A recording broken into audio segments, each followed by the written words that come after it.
qualitative, answer. So then, what is your opinion of American Airlines? So this is unstructured. Then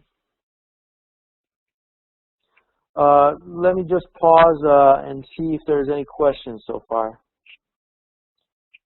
Is everybody following me?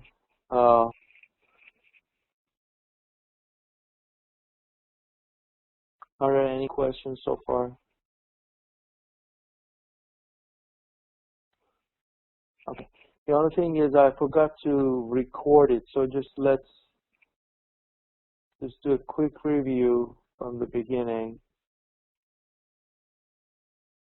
For those of you who are not in the class, so as I mentioned, we are going to deal with marketing research and how research is important in understanding the demand and customers, and basically it's a very great tool to be able to be successful in the business. And then these are the questions in the chapter that we are going to cover. So what is good marketing research? What are the good metrics for measuring and the productivity? Can marketers assess their return on investment of marketing expenditures, and how can companies more accurately measure and forecast the demand? And then we define the research, marketing research as a systematic design, collection, analysis, and reporting of data and findings relevant to a specific marketing situation facing a company. And then we discussed the different types of marketing research. We said syndicated are those companies that they gather the information and sell it for a fee. Custom research are those that they're hired and they do a research for the company and then present the data. And I exemplified as myself doing a research for Open University Malaysia, and then presented that to them. And specialty line is just a certain type of research or certain field of research that there are certain companies that do those, and then it's like interviewing. Certain companies specialize in interviewing and help the companies do that. Then we discussed the marketing research process.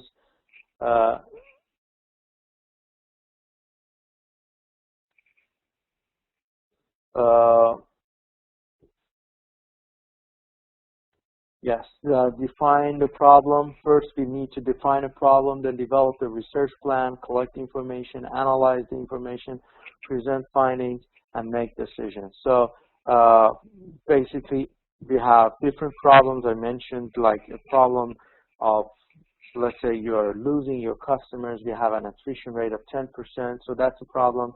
Then you need to develop a research plan, then collect that information, analyze the information, present it to the managers, and then they will make a decision. So step one was defining the problem, specify the decision alternatives, and then state research objectives.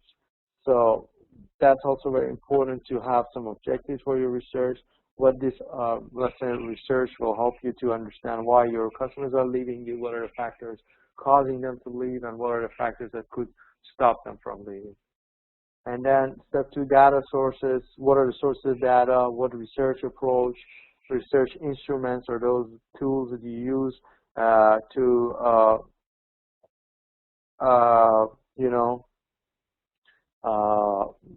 ways that you collect the data. Then sampling plan, I mentioned sample is your respondents.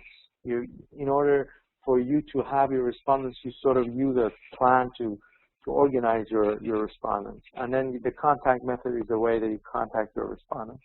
Then research approaches like observation. They just observe certain respondents, and according to their observation, they write their analysis. Focus group is just a focus small group that they do a study on. Survey is giving questionnaires out. Behavioral data is when you look into the behaviors of the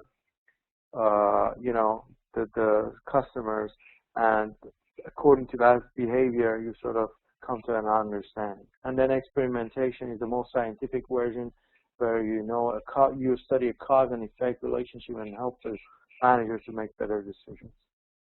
Okay. Research instruments. We have different instruments for your research. We have questionnaires. We have qualitative measures and mechanical devices. I said questionnaires are those questions you give out and they answer. Qualitative measures are more of open-ended questions, and mechanical devices are those devices that it helps them to gauge certain reactions. Like there is a galvanometric that what they do, they attach it to the body of the respondents and they see the reaction to like their excitement level. So what they do, they hire they hire certain respondents, and they see how they react to those products that they show them, and that's one of the tools of research. And then we talk about do's and don'ts in marketing research. So basically, you got to make sure your questions are bias-free, they are not subjective, they are not prejudiced. You want to make sure that your questions are free of that. So don't give direct questions. Like I mentioned an example of asking the question of how much, because you love this product, how often are you going to buy? Instead, you could say, how likely is it for you to buy this product again?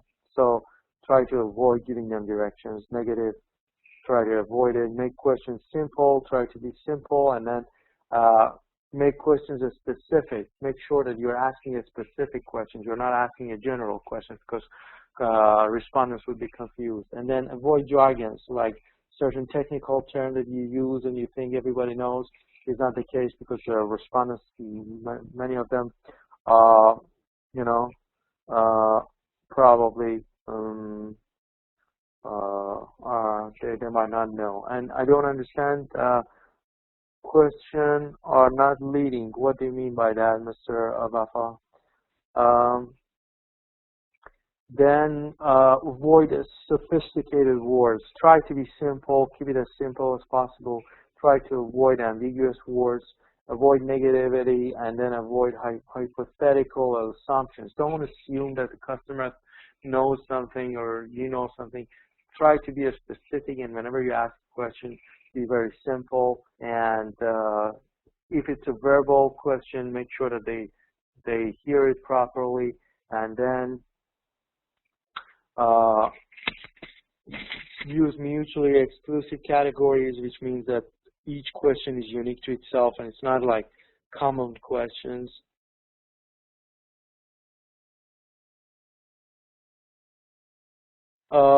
By avoiding jargon. Jargon are technical terms that we use. Let's say,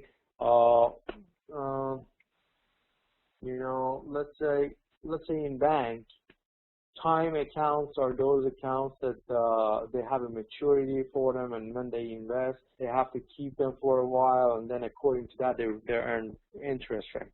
So like in bank, we call it CDs. Like if I am talking to my coworker, I say, how many CDs you open today? But a customer wouldn't understand if I tell them what is CD. They only know time account. Even time account, some of them don't know. So you should not use those jargons that you use assuming that your customers or respondents would know. So that's what the deal is.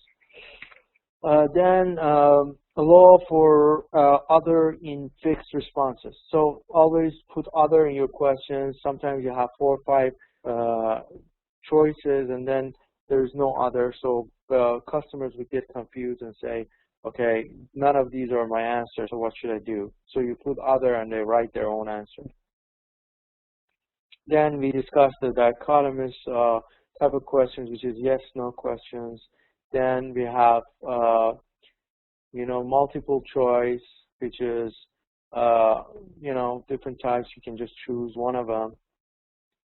Then Likert scale is when we have strongly agree, disagree, neither agree, agree, and disagree. So it goes from, and then question type, semantic, Differential is like large or small, you know, it's like opposites of each other. And then question types, important scale, like from extremely important to not at all important.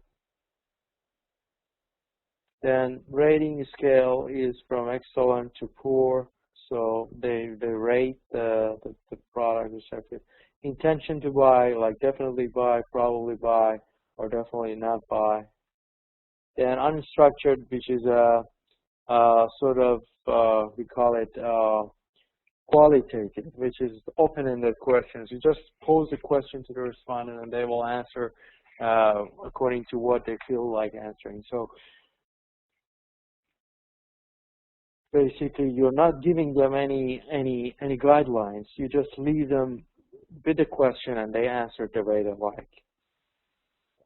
Word association. You could just write a word like airline, and then they write something that comes to their mind. So what is a word that comes to your mind when you hear the following? Airline, American, travel. So, you know, these are all different types of way of questioning your respondents. Question type, sentence completion. You write a sentence incomplete and you ask them to complete it. Like, when I choose an airline, the most important consideration in my decision is, and they write it like the rest of it, like whatever my family suggests or whatever price is, you know, they just come up. It's like open-ended, but you direct them in a way. Then story completion. You tell them a story. I flew American a few days ago. I noticed that the exterior and interior of the plane have very bright colors. This aroused in me the following thoughts and feelings. Now complete the story. You know, you just give them some opening and then they will finish it. It's something like the previous type that we just discussed, which is sentence completion. But in this type, it's more of a story-like sentence, and then they finish it. Or picture. You give them a picture where here's the food. So, and then they write it down, okay, what they think about it. Qualitative measures. So, shadowing is when you just sort of look at them and follow them. Basically, by shadowing, we mean we just, let's say there are certain people like in airlines, like in the airport, some of the airlines, they hire somebody to shadow the customers and see what type of products they use and buy, and you know, or behavior mapping is just same. They see the behavior pattern of the customers and see how they go from there. Camera journals, their cameras sometimes that they sort of film the customers, and then there are people who write journals out of those cameras. Like they go and watch those taped videos and see, well, they write the patterns out of it. Then extreme user interviews is when they conduct interviews with the customers and ask them questions while they are you know, so those, especially those of them who are savvy and they use those products a lot, are those good choices of, you know, asking the questions from. Then storytelling, you know, same concept, just telling them a story and then asking their comments and feedback on that story is more of a qualitative version. Unfocused groups is just, you know, just a sample, randomly picking somebody and from your customers and choosing him or her as your respondent and asking the questions.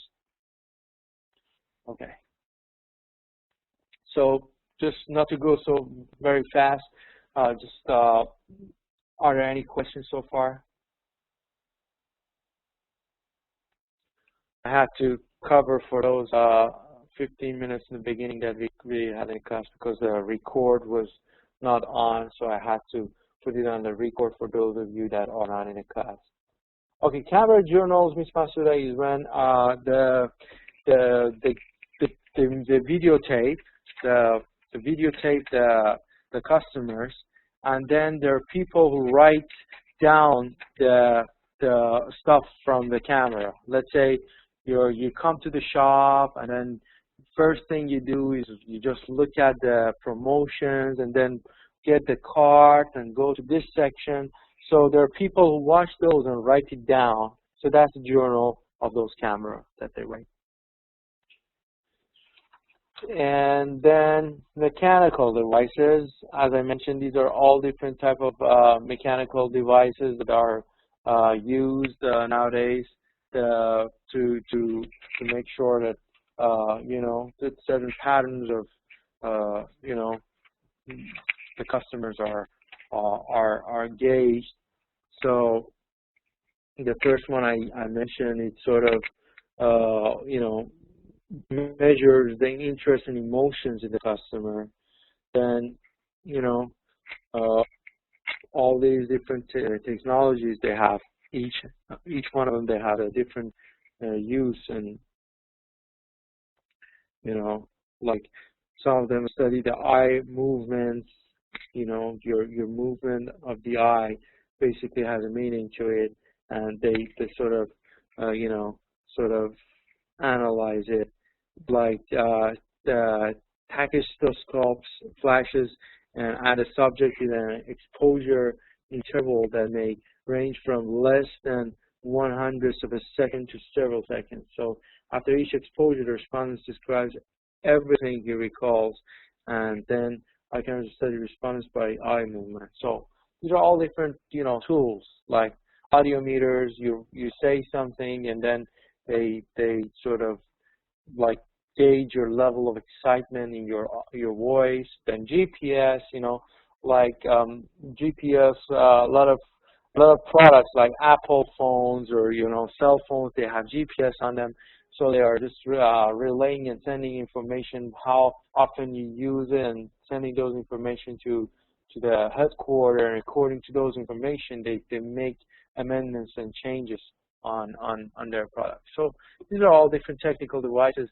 So they are getting information from the customers and making sure that they sort of help them to get what they really want from their products. So then again, if there is any question so far, let me know. Any questions so far?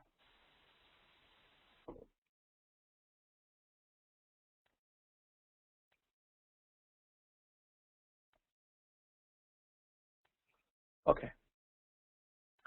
So then sampling plan. Sampling plan is how you sample, how you plan your sample. As I mentioned, sample is who you survey. So sampling unit is who to be surveyed. Sampling size is how many people. And sampling procedure is how should the respondents be chosen. So all of these of sampling. So first you choose who to survey, and then what size, and then how. Then types of samples. We have different types of samples. We have probability and non-probability. Probability is basically is a simple random sample. Is every member of the population has an equal chance of being selected. So that is what we call simple random.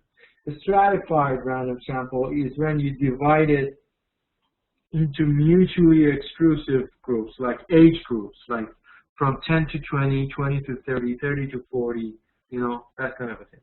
And then clusters means the population is divided into mutually exclusive, like seed blocks or some other features that are common to them.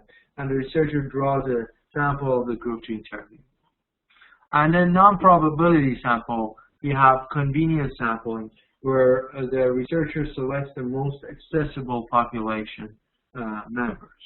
So let's say if you work in a company and you have a certain number of staff in there, if you just choose to just question and give your questionnaires to your co-workers in that certain branch, that's a convenience sample, because you're just choosing the one that you have, the only number of employees that you are dealing with.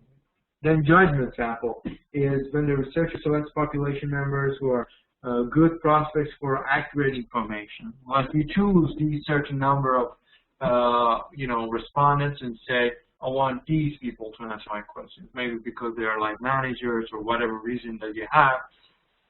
But it is called a judgment sample. And then CODA. CODA is the researcher finds and interviews a prescribed number of people in each and several categories.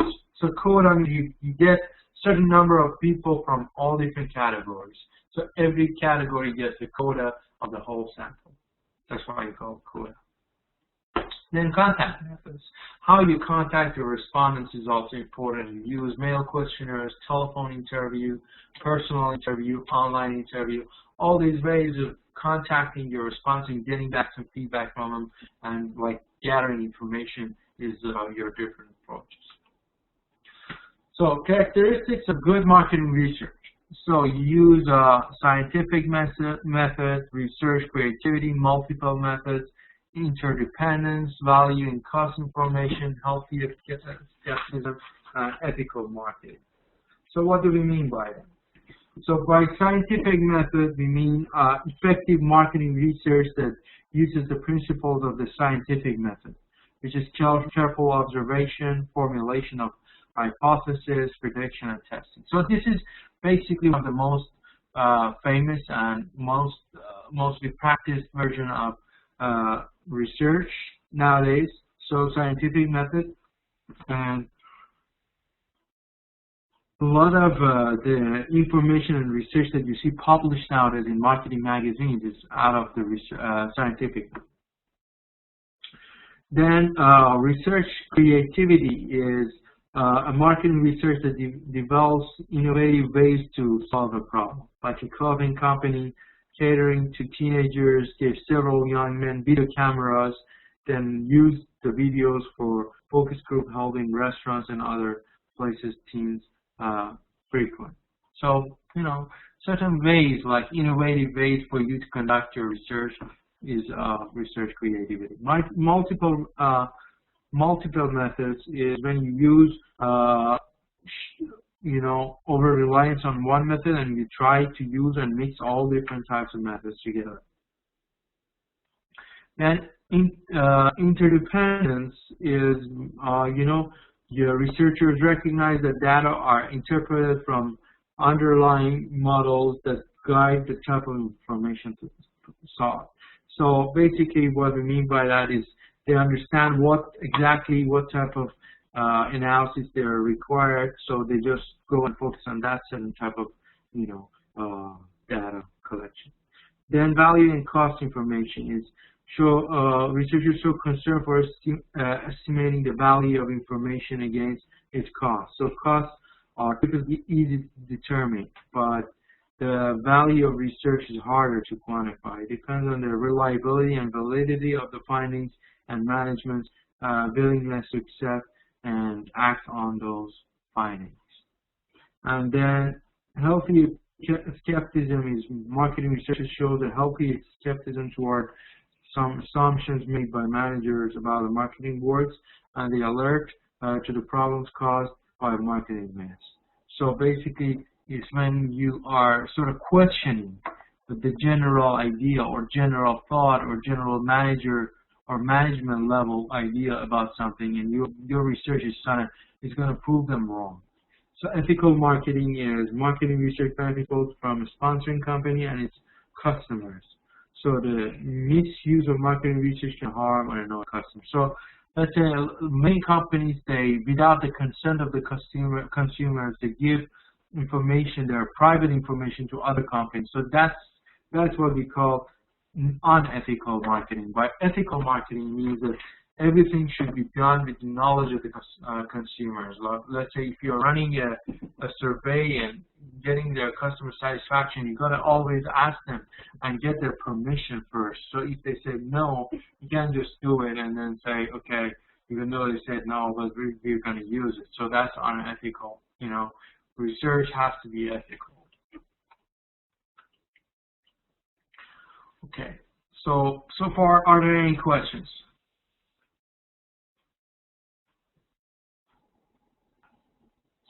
Is everybody clear? Okay.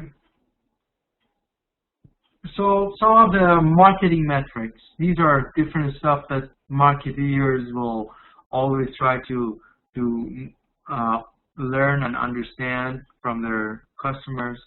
So we have external awareness, market share, relative price, number of complaints, customer satisfaction, distribution, total number of customers. These are all different metrics that marketing research will cover. So it's some of the many. There are many more. Then we have sample customer performance score for measures, like how many percent of new customers to average, like percentages of lost customers, percentage of win-back customers to average, percentage of customers in various levels of satisfaction. So these are just some guidelines for marketing research. Marketing researchers use all these different type of criteria in their research. So basically, these are just some samples for you. And then tools to measure marketing plan performance. So sales analysis, market share analysis, expense to sales analysis, and financial analysis. So this is also very important for you to understand all these types of measuring, because they sort of entail how you end of the day analyze your plan. So sales analysis, of course, is just analyzing your sales and understanding how your sales is sort of giving you basically your sales. When it's research and study, it entails and shows some trends in the customer's behavior. What does it mean, and what can be derived from it? So that type of research is very common nowadays, because companies mostly, they are very much interested in knowing how their sales work and how they can benefit from it. So that's very important to understand how sales analysis basically works. They use charts, they use different graphs and all these kind of things. Then market share analysis is analyzing what share of the market that you possess and how that benefits you. So they have different gauges and measurements for it, and according to their percentage, they calculate and tell you how much of the market share you have. Then expense to sales analysis. Expense to sales is a bit more complete compared to just sales analysis, in the sense that you always compare cost to the sales. How much you spent, how much you made sales. So it's just a relevant kind of thing. And financial analysis, of course, is the crunching numbers from your cost, from your profit, all different aspects of your finance, in order to get to the point that you give some better understanding of how your company doing. It's more of a very detailed finance explanation of your operation. And then so sales analysis. So we have sales variance analysis and micro sales analysis. So basically, that's also dealing with how the variance or changes in sales is happening towards your company and how it's benefiting you. And then for micro sales analysis, is you're just pinpointing to a certain product or service sales and how it reflects on your company. Then market share analysis. So then we are just pinpointing into each and every one of our market share analysis, overall market share, what size of market overall you have, and serve market, how much of it you serve, and how much relative market share there is, which is related to your industry or product. Marketing profitability analysis. This is also very important. It's more of a profitability version. It's more of an end result in the mind, because identifying functional expenses, for sure, when you're doing marketing, you have some expenses. Then assigning functional expenses to marketing entities. So you assign certain expenses to each and every one of those entities that do marketing. And step 3 is preparing a profit and loss statement for each of marketing entities. So for each and every one of them that you assign some expenses to do and run a marketing plan, then you sort of gauge the profit you get from the expenses you made, and that gives you the idea how your marketing plan was successful. Okay. And distinguishing types of costs. So we have direct costs, traceable, common, and non-traceable common. So different types of costs there are. Of course, direct cost is just something that directly causes you to incur some costs. Traceable means that there are some costs that are not necessarily direct to your company, but you can trace them back and see that, okay, this certain cost was the effect of this cost that we made, and like several different costs that you made ended up in a certain certain cost end of the day. So, but non-traceable is when you have no clue how this cost happened to you. Is probably the result of several different issues or things that happen in your marketing plan that cause you this cost, and then you wouldn't exactly know why you have to incur that cost, but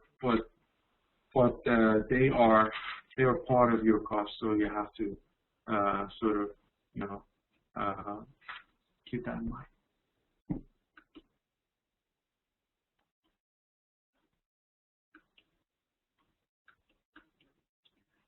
Okay. So then the measures of market demand. So basically, this is very important in marketing also. We want to make sure that we know what type of demand we are dealing with. So potential market, which is a market that is potentially yours, or the market that potentially you could approach. Available market is exactly what type of market that you're dealing with right now. So probably, let's say if you're a company producing cars, let's say your cars are just producing cars and selling them to your own local market, but your potential market is probably international market or the regional market. So available is just what you're doing and dealing with right now.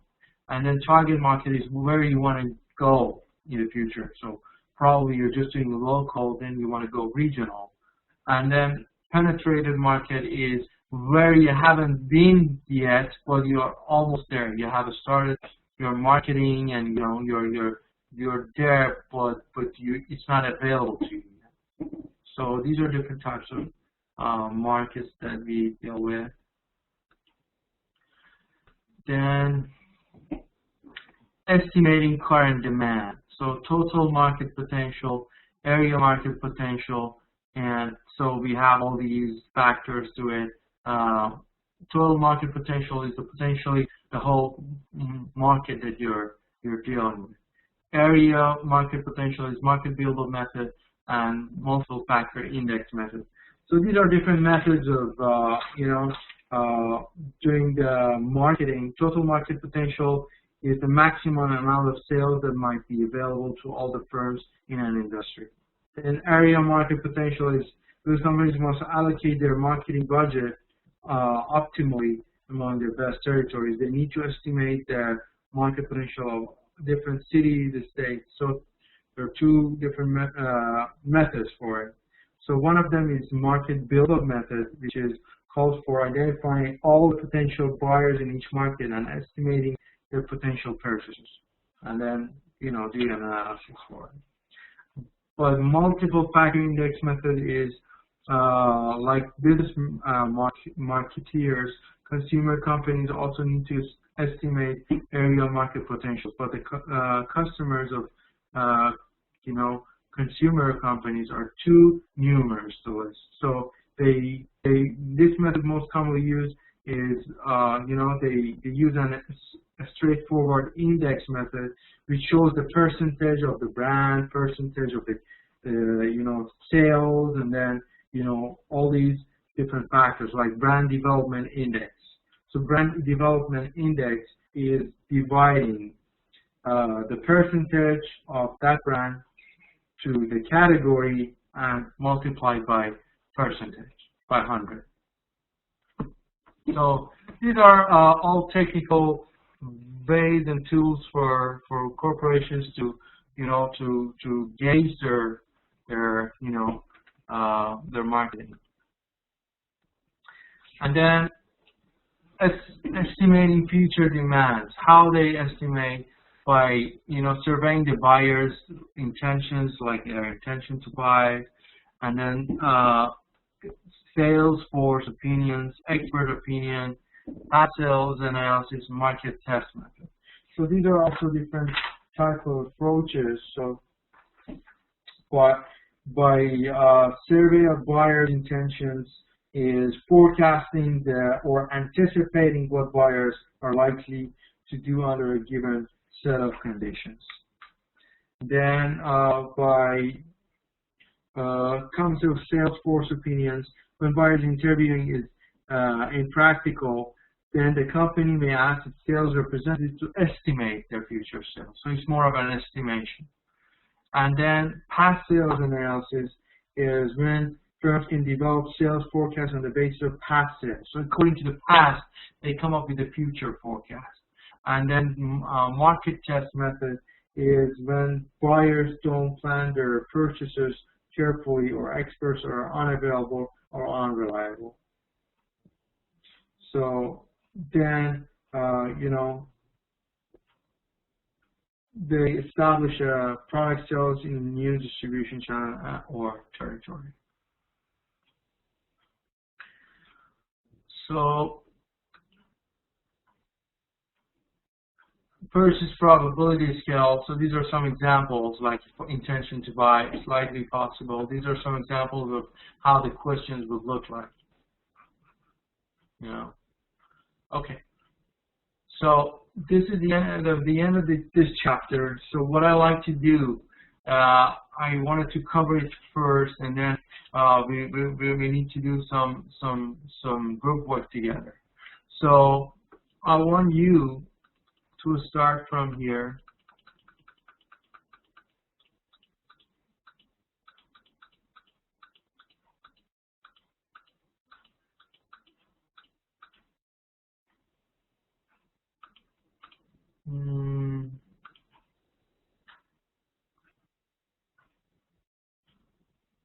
Okay, so I want each and every one of you, I give you about 5 minutes to define a problem, then develop the research plan, collect information, analyze information, present findings, and make decisions.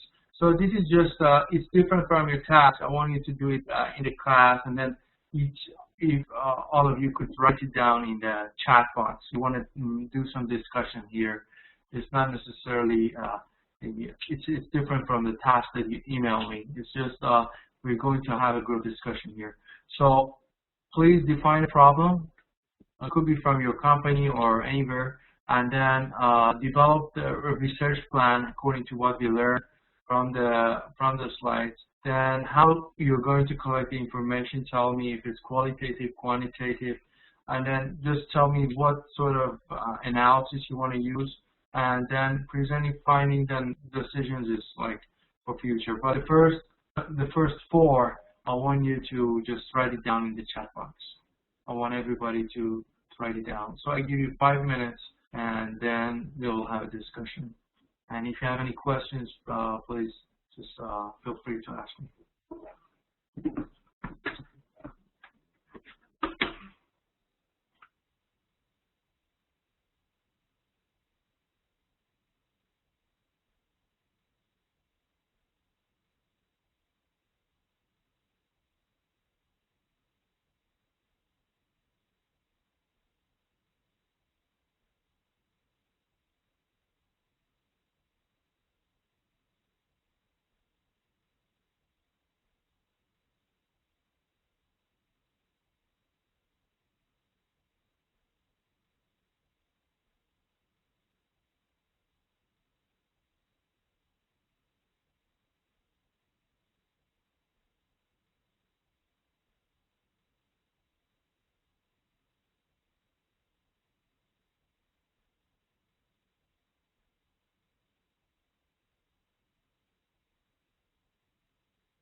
Okay.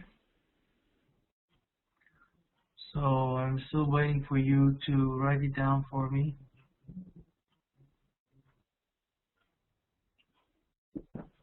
Okay. Mr. Safi, do you want to share with us your example?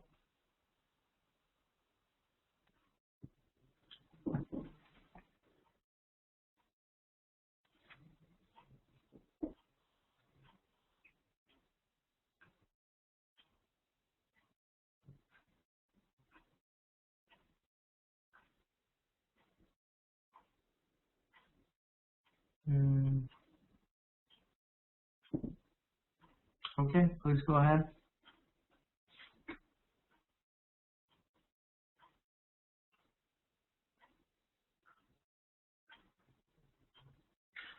So the reason I want to discuss that in the class is because this chapter is very important. I just want to make sure that you are following, the concept. So I want you to understand how to define a problem, then what sort of research plan you want to choose, and how you want to collect your information. So that's very important for you to be able to understand, and then I want to make sure that you understood the idea of the class. We're doing reform in all ministries. Is that some of our customers are not satisfied with the system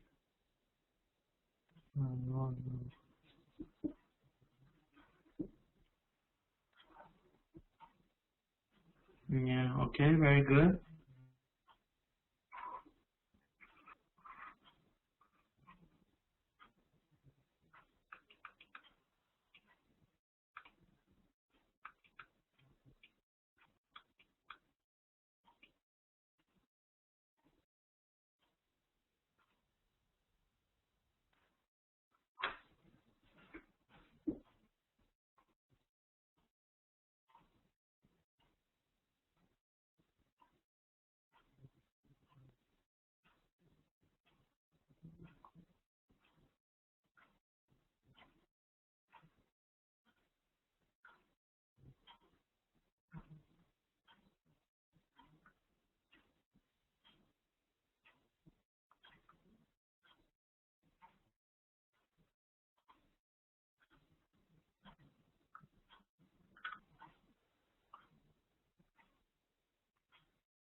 Okay.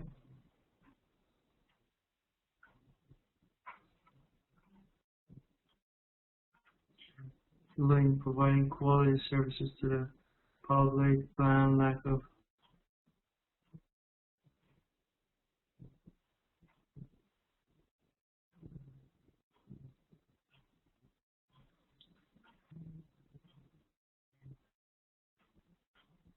Okay, very good. Very good. So, so as you can see, we always have different problems. Like even in a corporation, we have different type of problems facing us different times. And then we have to develop the research plan, then collect the information, and then analyze it. Yes, please, Mr. Safi, go ahead.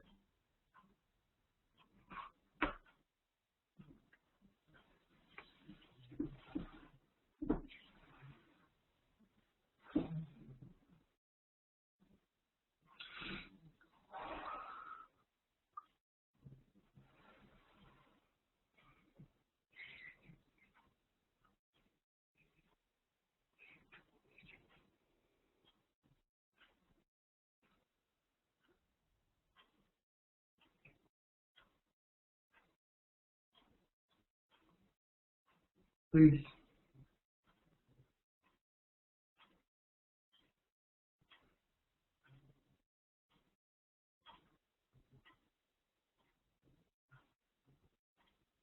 Mm.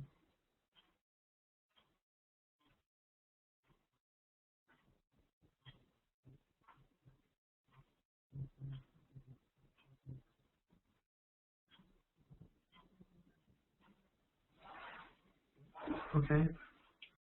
So I suppose that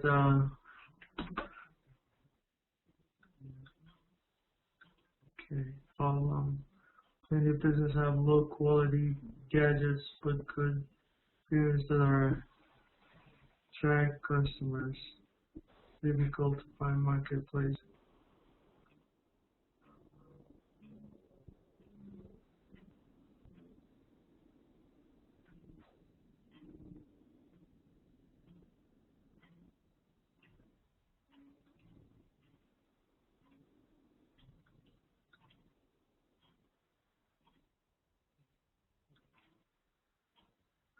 Okay, very good. Very good, Mr. Navabi. So since everybody is following the idea, and so problem customers are not aware enough of benefits that is new, slow skill salary. Okay, very good. And then what is your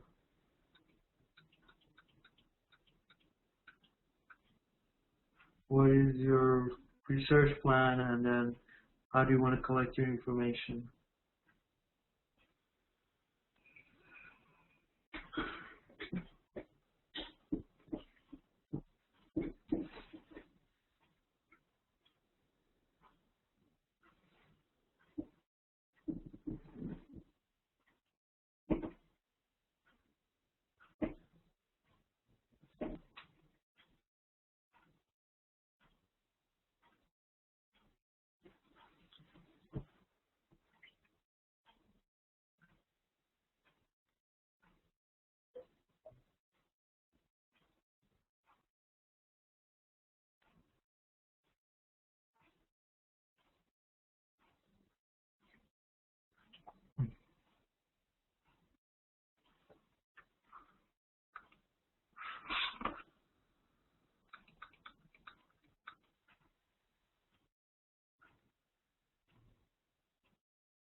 through a department inside the organization.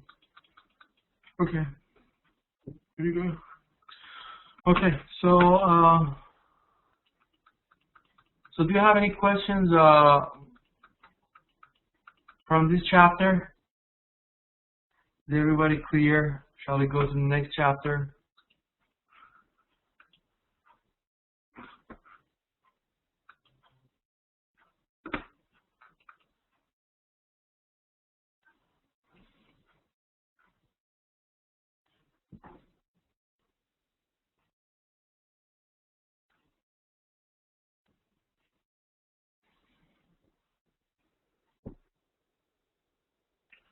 Okay.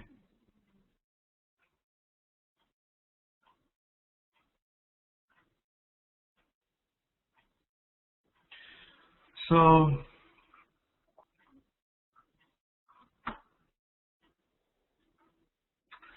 in this chapter,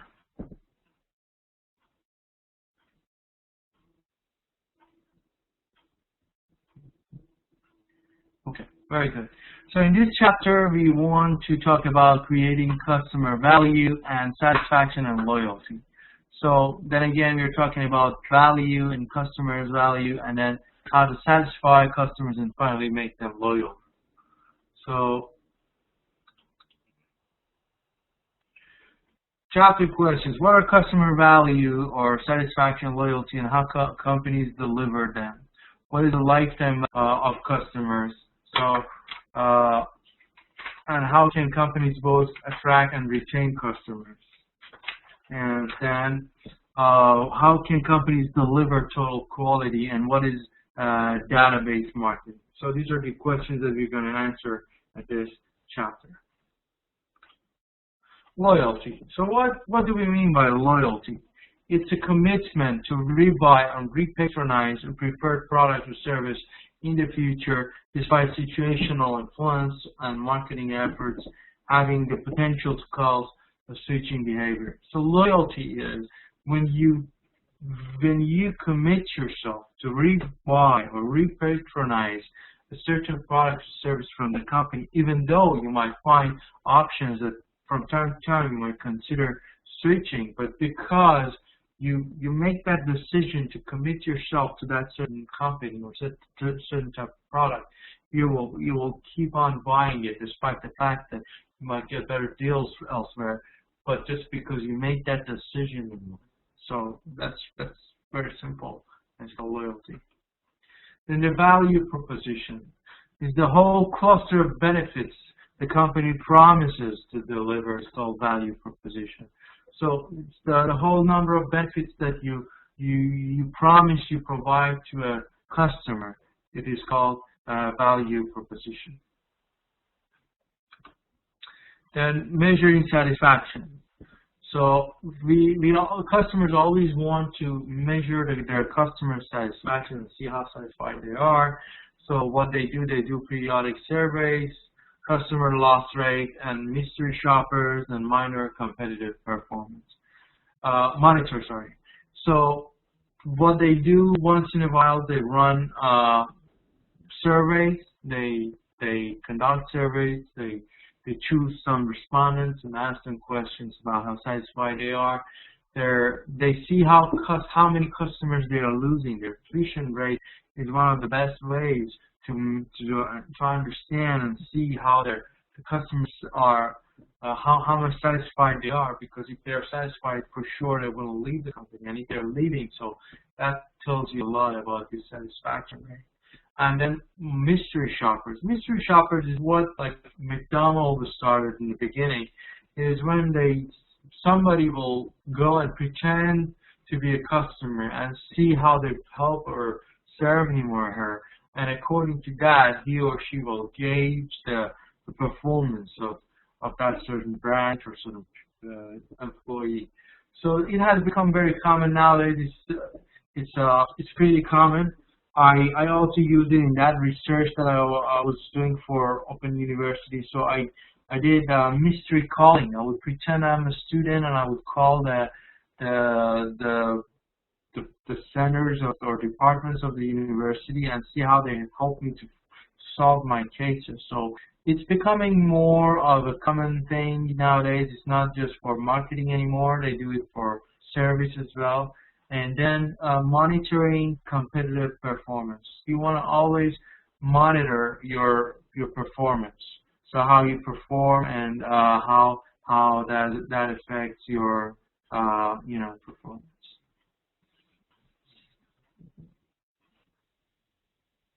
Okay. Then product and service quality. Then we have that idea of quality of your product and service. Quality is the totality of features and characteristics of a product or service that bear on its ability to satisfy stated or implied needs. So by quality, what we mean is certain characteristics of the service that has the ability to satisfy the customers, and it will satisfy their stated or unstated needs. So sometimes customers, as we talked about, they have a stated need. They say like, this is what we need, but sometimes they have unstated needs. So quality is that aspect that covers both of them, like their stated and unstated needs. Okay. So we have two aspects to quality, which is called conformance and performance. So conformance is basically how much does it conform to what customers want? How much does it blend in or sort of satisfies what they want and how they want it. And then performance, of course, is how that certain product or service performs. So and it's sometimes difficult to understand the difference between conformance and performance. But conformance is basically how much the company is or the product or service is fit for use. Like it's fitness for use or requirement. So what requirement is required of that product or service? How much that product will fit that use? And then performance is how good it is performing in doing that. And total quality management. TQM is very, very broadly practiced nowadays. Is an organization-wide approach to continuously improving the quality of all the organization's processes, products, and services. Total quality management is one of the most successful approaches ever in the companies, and certain companies like General Electric are very famous for doing that. What they do, their motto is they always think that there's a room for improvement. They think you can always do better. So what they do, they are all the time improving, and they're trying to get rid of their loops in the system. So it's a continuous improvement to their products and services, and that's commonly practiced nowadays. And a lot of corporations nowadays they do that. So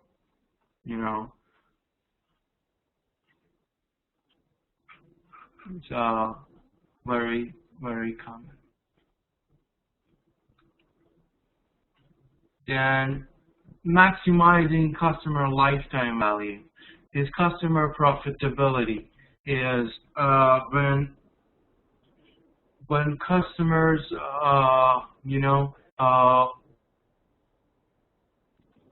when customers profit from a product, and then that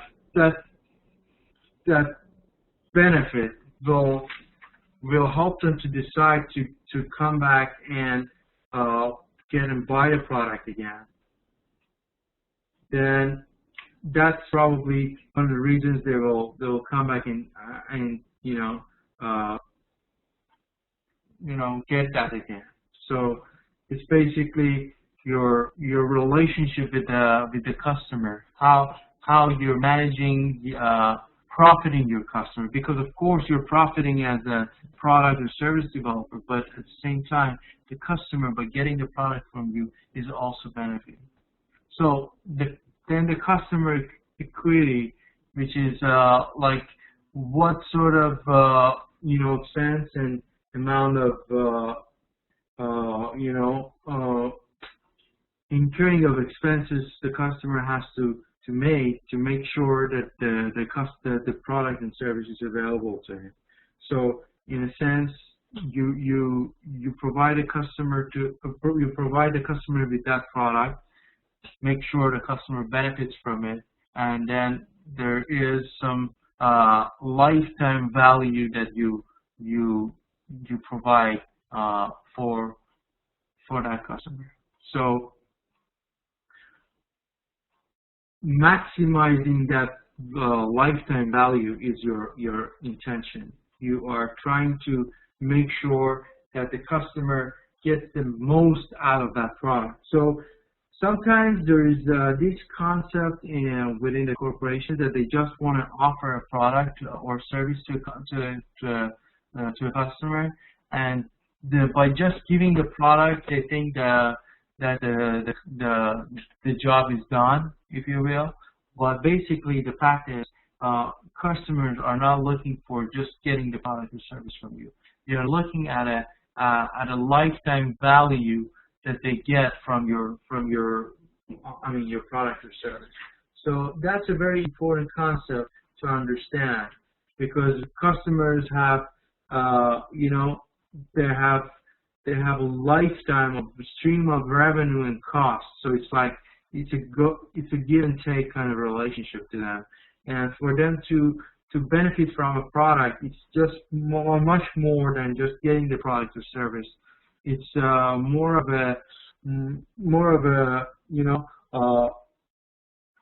the process of becoming. I mean, customers start from just a normal customers to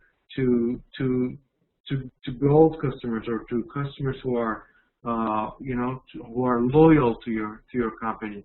So if you look at it that way, then it would be a whole different perspective, because you are trying to make sure that the customer is getting a lifetime value. As I said, or we discussed in our business strategy class, it's all about creating value for customers. So that's a very important concept in the class. So let's just cover one more slide. So it's just an example here, lifetime value. Annual customer revenue is $500.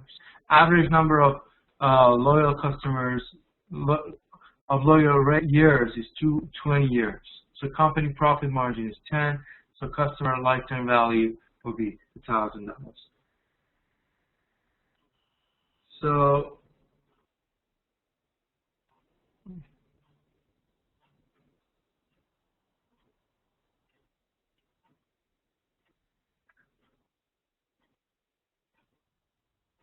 as you can see, exactly.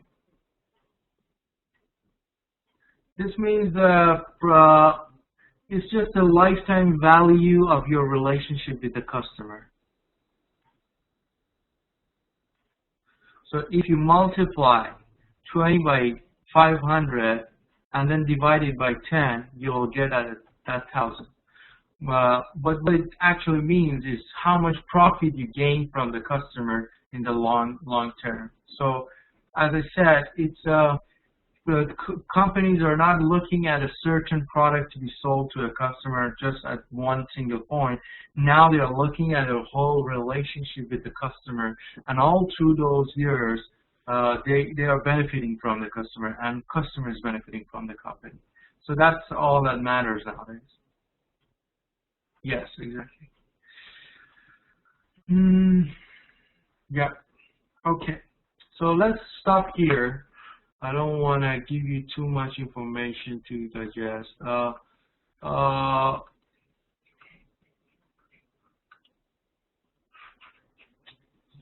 So my assignment to you now is to tell me what makes you be a loyal customer. Give me an example. I'll just write it down here for you. Give me an example of a time that you feel loyal to a company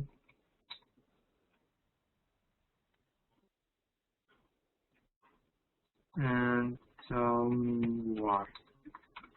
So, an example of your loyalty to a company or product or service that the company provides, and tell me why. Let's say you like this certain product, and then why you're loyal to that company. So that's the task for this class. And if you could just you know, email it to me by next day. I mean, I also welcome you to share some examples in the class so your classmates would benefit from it, and of course there's points for those who always volunteer to share their answers in class. But just, yeah, I welcome you to just speak it out or write it down in the chat box.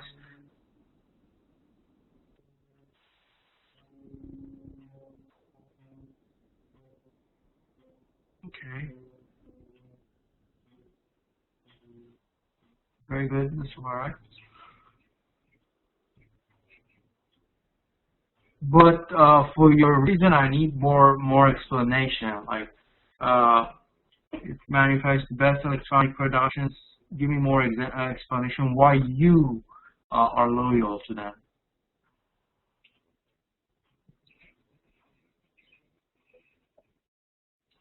And Mr. Navabi, what is that company that you're loyal to because of their quality of service? You know? Okay, that's good. So just email me those examples and by next day. And if there is no question and everything is clear for this session, we could end the class. And I'll see you next week.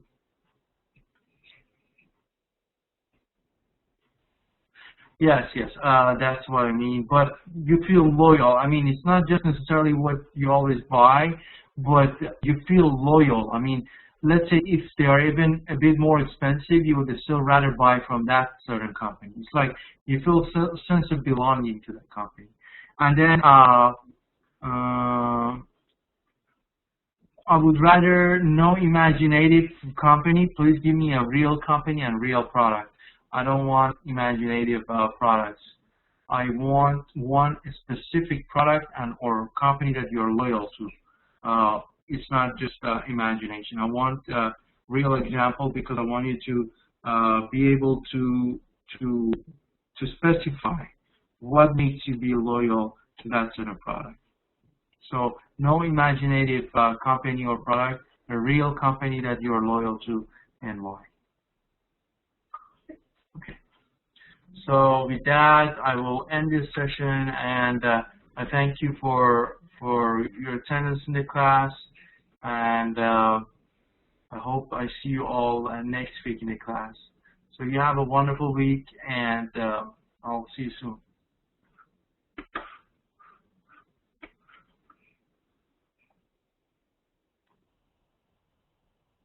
Thank you.